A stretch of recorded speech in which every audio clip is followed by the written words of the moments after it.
어떤 사람에게 양 100마리가 있었습니다. 그 중에 한 마리를 잃어버렸습니다. 그래서 99마리를 다 내버려 두고 그 한 마리를 찾아 나섰습니다. 어느 정도 찾다가 99마리가 걱정돼서 포기하지 않았습니다. 찾을 때까지 끝까지 찾았습니다. 여러분이 생각해도 이 사람 참 잘했지요? 이런 이야기를 듣고 있자면 이래도 되는 건가? 나머지 99마리는 어떻게 되는 건가? 불안한 마음이 우리 가운데 끓어오르기 시작합니다. 그런데 그런 우리 불안한 마음과 달리 오늘 이야기 속 목자는 즐거워까지 합니다. 5절을 보니 또 찾아낸 즉 즐거워 어깨에 메었다 했습니다. 그런데 6절을 보면 그냥 즐거워하는 것이 아니라 지나치게 즐거워하는 모습을 보게 됩니다. 집에 와 그 벗과 이웃을 다 불러 모으고 말하되 함께 즐기자. 나의 잃은 양을 찾아내었노라 하리라 하였습니다. 이야기 속 목자는 모든 행동이 정도 이상으로 지나치고 있어요. 그것이 이 이야기를 듣는 우리를 불안하게 하는 것입니다. 말썽꾸러기 양 한 마리를 찾겠다는 열심도 지나치고 다시 찾았을 때 표현하는 기쁨 역시 도가 지나친 것입니다. 그럴수록 우리의 마음은 불안을 넘어 이제 불편하기까지 하는 것입니다. 저는 소개받은 대로 애틀란타에서 여기까지 왔습니다. 그 중간에 뉴올리언스라고 하는 재즈의 도시에 들렸어요. 첫날 도착해서 밤 길거리를 가족들과 거닐었습니다. 대부분의 사람들이 기쁨을 지나치게 표현하고 있더라고요. 불빛도 지나치고 입는 옷도 매우 지나치고 몸짓도 음악도 어느 것 하나 지나치지 않은 것이 없었습니다. 아내가 저를 보고 여러 번 얘기를 하는 거예요. 여보, 우리만 여기에 속하지 못한 사람들 같아. 속하지 못했다. 다른 말로 무엇입니까? 불안하다. 불편하다라는 뜻입니다. 오늘 이 이야기가 전해지는 본문의 실제 상황은 이렇습니다. 이야기하시는 예수님을 가운데 두고 두 부류의 사람들이 갈라져 있어요. 한편에는 예수님과 함께 즐거워하는 사람들이 있어요. 다른 말로 하면 예수님에게 속한 사람들입니다. 1절을 보니까 모든 세리와 죄인들이라 하였습니다. 근데 다른 한편에는 예수님 때문에 어떤 사람들이 있죠? 불편해하는 사람들이 있습니다. 예수님에게 속하지 않은 사람들. 2절을 보니 그들을 바리새인과 서기관들이라 일컬고 있습니다. 이 사람들이 불편을 어떻게 표현하고 있나요? 수군거렸다 하였습니다.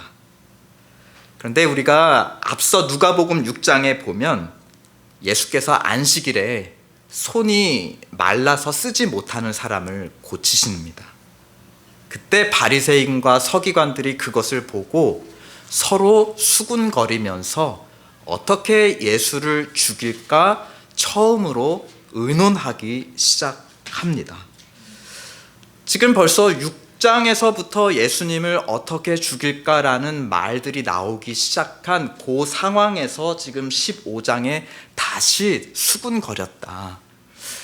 단순히 수군거렸다 정도의 순한 맛 표현이 어울리지 않는 상황이죠. 어떤 표현이 더 어울릴까요? 이를 갈며 으르렁거렸다. 이런 매운맛 번역이 더 적절한 상황인 것입니다. 3절을 보시면 예수께서 이 목자의 이야기를 하시는데 누구에게 하셨다 했습니까? 그들에게.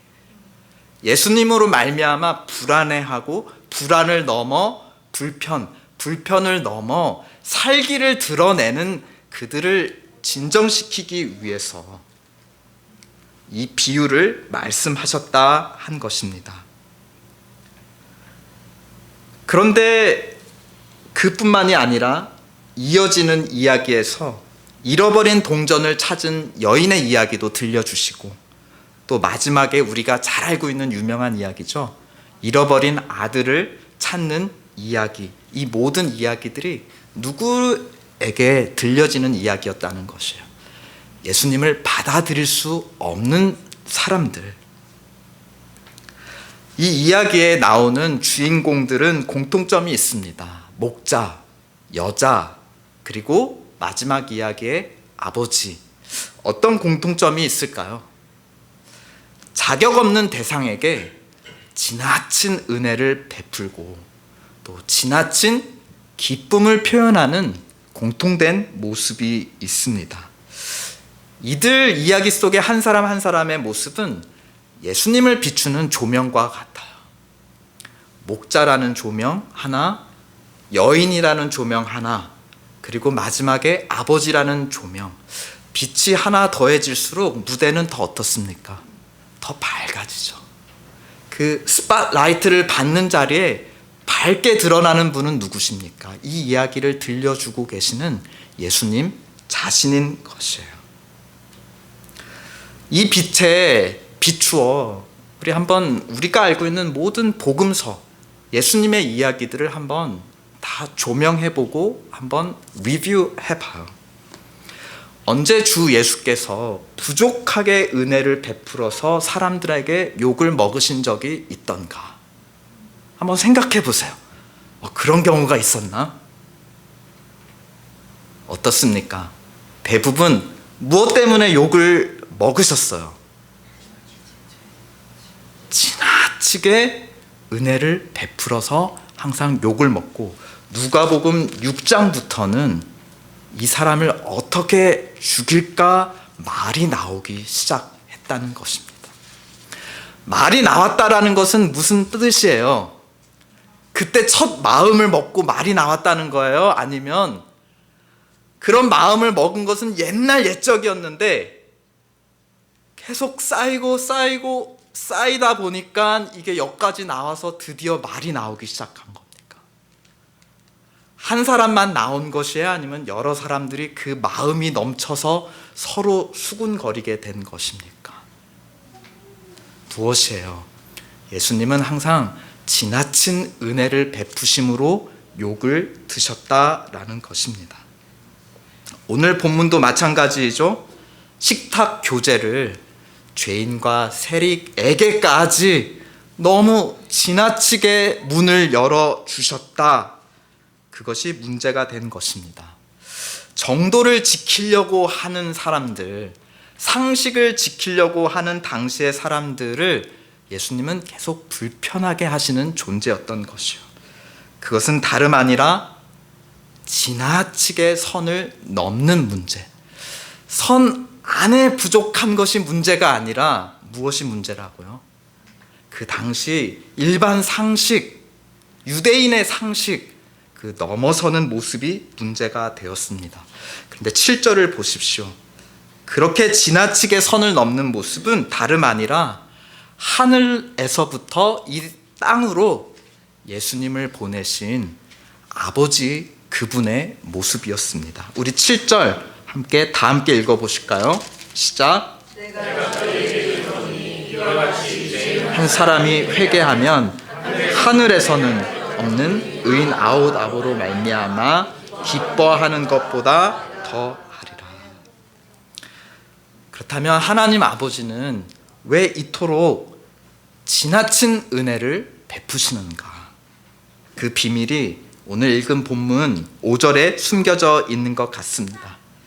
또 찾아낸즉 즐거워 어깨에 메었다 하였습니다. 어깨에 메었다라는 표현은 스스로 돌아올 수 없는 상태인 것을 우리에게 암시해 줍니다. 이것이 단순히 우리의 추정이 아니라 어느 정도 사실인 것을 다음 이야기, 잃어버린 동전 이야기가 우리에게 말해주는 것이에요. 동전이 동그랗게 생겼는데요. 특성이 어떻습니까? 어떻게 하다가 주머니에서 떨어져. 테이블에서 떨어지면 어때요? 또르르르 하고 굴러가는데 이게 어디로 갑니까? 침대 밑으로 쏙 들어가 버리고 장롱 밑으로 쏙 들어가 버려요. 잘 사라지기는 하는데 또 그렇다고 잘 굴러서 알아서 돌아오나요? 돌아오지 않습니다. 떠나는 것은 잘하는데 스스로 돌아오지는 못하는 것이 동전이에요. 그래서 주인 여자가 등불을 켜고 온 집을 쓸며 찾을 때까지 지나치게 수고하여야 찾을 수 있을 만큼 꽁꽁 숨는 것이 동전이고 그 앞에 어린 양이라는 것이에요. 양처럼 동전처럼 우리 역시 하나님의 바운더리, 하나님의 임재 밖으로 나아가는 것은 잘하지만 우리 스스로 돌아오는 거 잘하나요? 가만히 있어서 우리 스스로 돌아오지 못합니다. 멀어지는 것은 너무 자연스러운데 가까워지는 것은 그렇지 않아요. 우리 스스로 돌아올 수 없기 때문에 그렇게 멀리 간 우리를 찾아오기 위해서 목자는 어떻게 해야 하는 것입니까? 정해진 선만큼만 찾아서 우리를 찾을 수 있으신 건가요? 아니죠. 그만큼 멀어진 우리를 찾기 위해 하나님은 정해진 바운더리 넘어서 지나친 은혜를 베풀어 주십니다. 예수님이 들려주시는 세 번째 마지막 이야기, 양에서, 동전에서, 그 다음 누구의 이야기죠? 아들, 사람, 우리에 대한 이야기로 좁혀오는 것이에요. 근데 아버지를 떠났던 이 둘째 아들은 어땠죠? 고생하더니 배고픔을 겪더니 정신 차렸어요. 자기 발로 돌아왔어요. 스스로 돌아왔잖아요. 그런데 성경 가지신 분은 본문 15장 19절을 보십시오. 지금부터는 아버지의 아들이라 일컬음을 감당치 못하겠으니 나를 품꾼의 하나로 봐주세요. 돌아는 왔는데 아들로 돌아온 것이 아니라 종으로 돌아온 것이었습니다. 24절 아버지의 말을 들어보세요. 이 내 아들은 어땠다가? 죽었다가 죽은 아들이었어요. 다시 살았다. 내가 잃었다가 다시 얻었다. 죽은 아들을 다시 아들로 살린 건 무엇이었습니까? 아버지가 베푼 자기의 값비싼 옷, 자기의 값비싼 반지, 신발, 그리고 값비싼 양, 잔치에 쓸 귀한 양식. 아버지의 지나친 은혜만이 이 죽은 아들을 다시 살릴 수 있었습니다. 지나친 은혜를 다른 말로 하면 무엇입니까? 손해죠, 손해. 손해. 아버지가 가지고 있는 것을 손해 본 것이에요. 아들은 공짜로 얻었죠. 하나님의 은혜는 값 없습니다. 받는 입장에서는 공짜죠. 주는 사람 입장에서는 값을 지불하는 것입니다. 은혜는 다른 말로 하면 손해인 것이에요. 하나님 아버지는 왜 그토록 지나친 은혜를 우리에게 베푸시는가? 이 질문에 에베소서 2장은 이렇게 대답합니다. 그는 허물과 죄로 죽었던 너희를 살리셨도다. 긍휼이 풍성하신 하나님이 우리를 사랑하신 그 큰 사랑으로 말미암아 허물로 죽은 우리를 그리스도와 함께 살리셨다. 그뿐 아니라 함께 일으키사 그리스도 예수 안에서 함께 하늘에 앉히시니 이는 그 은혜의 지극히 풍성함을 오는 여러 세대, 여러 사람들에게 나타내게 하려 함이라 하셨습니다. 오늘 말씀을 통해 배울 수 있는 교훈을 좀 정리해 보려고 합니다. 첫 번째 교훈은 이것입니다. 적당한 은혜를 가지고 우리는 하나님께 돌아갈 수 없어요. 지나친 은혜, 선을 넘는 은혜, 하늘에서 이 땅까지 내려오시고 이 땅에서만이 아니라 죽어 지하까지 갔다가 다시 부활하시는 선을 넘는 그리스도 안에 은혜가 없이는 그 누구도 하나님께 살아날 수 없다는 것입니다. 양과 같고 동정 같은 우리가 지금 하나님께 돌아와 이 자리에 선 것은 지나친 은혜 덕분이었음을 고백합시다. 다시 떠나지 않고 하나님 곁에 계속 머무는 것 역시 지나친 은혜, 하나님의 지나친 수고 덕분이었음을 이 시간 고백합시다. 이것을 깨달을 때 우리는 어떻게 됩니까? 가만히 있을 수가 없어요. 우리 역시 우리가 정해놓은 수많은 선들, 수많은 바운더리를 넘어 지나친 은혜를 베풀기 시작하는 것입니다. 지나친 은혜를 받아 누려본 사람만이 다른 사람에게 지나친 은혜를 베풀 수 있습니다. 그리고 그 자리에서만이 선한 변화가 일어나요. 적당히 예의 지키고 적당히 선을 지키는 사역으로는 죽은 자가 다시 아들로, 하나님의 딸로 살아 돌아오는 역사는 일어나지 않을 것입니다. 그러므로 우리 자신을 위해 적당한 은혜가 아니라 지나친 은혜를 사모하고 간구합시다. 또 우리가 기도하는 사람들을 위해 적당한 은혜 정도가 아니라 지나친 은혜가 임하기를 간구합시다. 이와 연결해서 두 번째 교훈을 나눌 수 있습니다. 지나친 은혜의 끝에는 무엇이 있다? 지나친 기쁨이 기다리고 있다. 허무, 손해감, 이것이 아니라 지나친 기쁨이 우리를 기다리고 있다는 것입니다. 받은 없이 받은 은혜를 받지 못한 상태에서 서로 사랑해야 된다는 율법만 가지고 우리 줄 수 있어요. 내가 가진 것으로 줄 수 있습니다. 근데 그럴 때 가장 먼저 줄어드는 것이 무엇인지 아세요? 기쁨입니다. 기쁨. 기쁨이 줄면 주는 은혜도 점점, 손해도 점점 줄어들어요. 메말라 가기 시작해요. 그래도 우리에게 신앙의 경력이 있고 교회 직분이 있는데 기쁨이 없어도 우리는 정도껏은 지킵니다. 그런 사람들이 누구예요? 여기서 말하는 바리새인과 서기관들입니다. 그분들이 자기 도리 안 지킨 사람들인가요? 아니요. 자기 도리, 자기 자리 철저히 지킨 매우 훌륭한 분들이에요.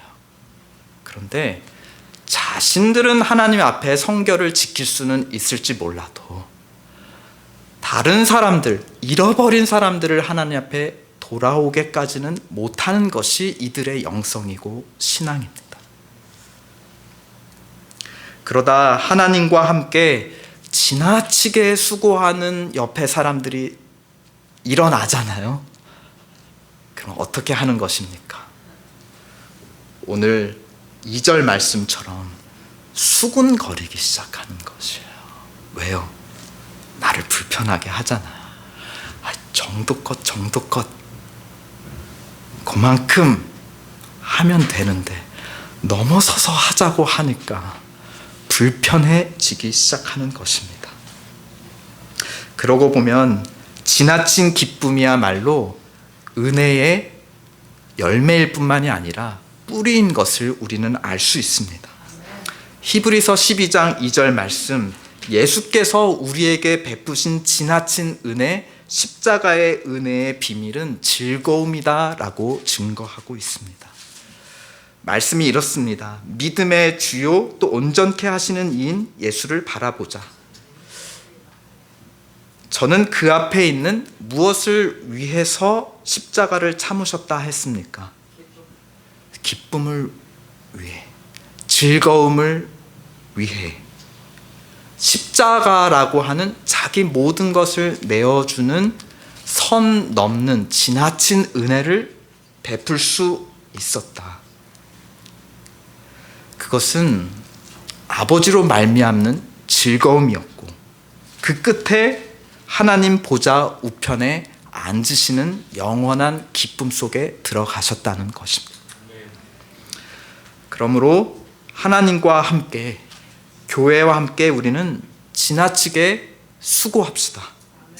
그 끝에 지나치게 기쁨을 누립시다. 또 그 기쁨을 가지고 또 지나치게 은혜를 베풀며 수고합시다. 지나친 은혜와 지나친 기쁨을 생각하면 저는 두 딸을 낳던 그 분만실이 떠올라요. 왜냐, 한 생명을 이 세상에 처음 낳는데 적당히 해서 그게 되던 일인가요?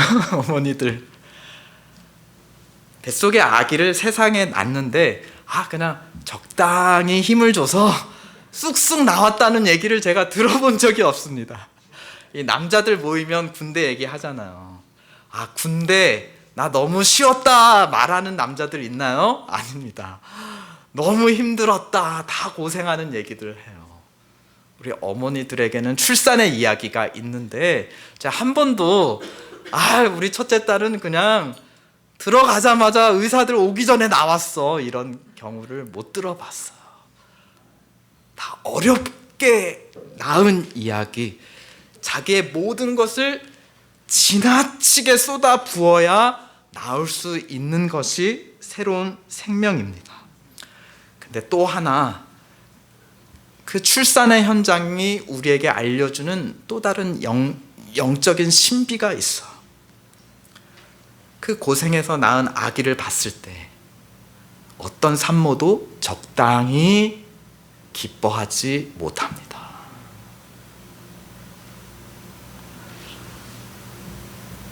지나치게 고생했는데 그 지나친 고생이 지나친 기쁨으로 변하는 것이에요.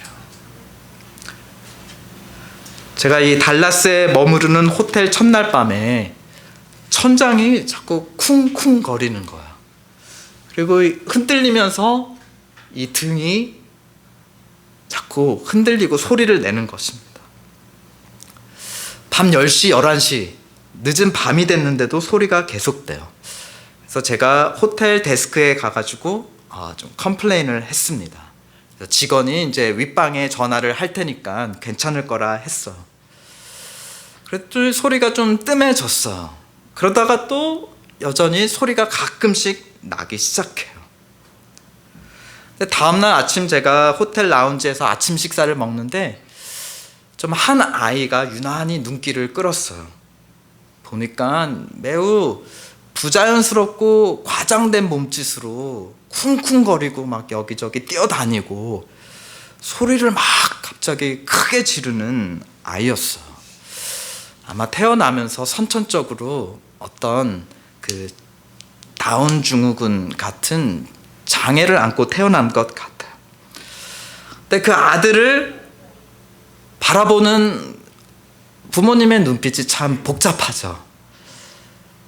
혹시나 내 아이가 또 다른 옆에 사람들을 불편하게 할까 불안하고 조심스러워 하면서도 또 그 아이가 뭔가를 또 맛있게 먹고 즐거워하는 모습을 보면 또 그 부모님의 눈빛에 또 기쁨이 찾아와요. 내가 그 가정을 보니까 확실하진 않은데 아마 우리 윗방에서 쿵쿵거렸던 그 아이가 이 친구가 아닐까 싶은 것이에요. 그래서 다음 날도 여전히 쿵쿵거리는 소리가 나지만 저 역시 자식을 가진 같은 부모의 마음으로 그 소리를 기쁘게 듣기 시작했어요. 가장 고통스러운 수고의 얼굴과 또 가장 기뻐하는 얼굴, 이 두 양극이 동시에 존재하는 공간과 시간, 공동체 어디입니까? 바로 새 생명이 태어나 자라는 가정이죠. 우리 자녀들이 적당한 수고로만 태어나지 않은 것처럼 뭐 잘하는 것도 알아서 그냥 잘하나요? 정상적으로 보이는 그 모습 뒤에는 우리 엄마 아빠의 지나친 은혜가 있다는 것이에요. 지나친 은혜, 지나친 수고로 말미암아 고통스러운 얼굴, 그렇지만 그 자녀가 성장하는 모습을 보며 지나치게 기뻐하는 얼굴, 이 두 얼굴이 공존하는 곳은 가정입니다. 여러분 그 DMV라고 아시죠? Department of Motor Vehicle. 뭘로 유명해요? 무표정으로 들어갔다가 무표정으로 나오는 곳. 아무 기대 없이 하염없이 기다렸다가 새로 드라이버 라이센스 리뉴해서 주면 무표정으로 받아 나오는 곳이 DMV입니다. 저는 달라스 뉴라이프 선교교회가 그런 DMV 같은 공동체가 되지 않기를 축원드립니다. 지나친 은혜, 지나친 기쁨이 넘치는 하나님의 가정, 하나님의 나라 되시기를 우리 주 예수 그리스도의 이름으로 축원드립니다. 아멘. 우리 기도하겠습니다.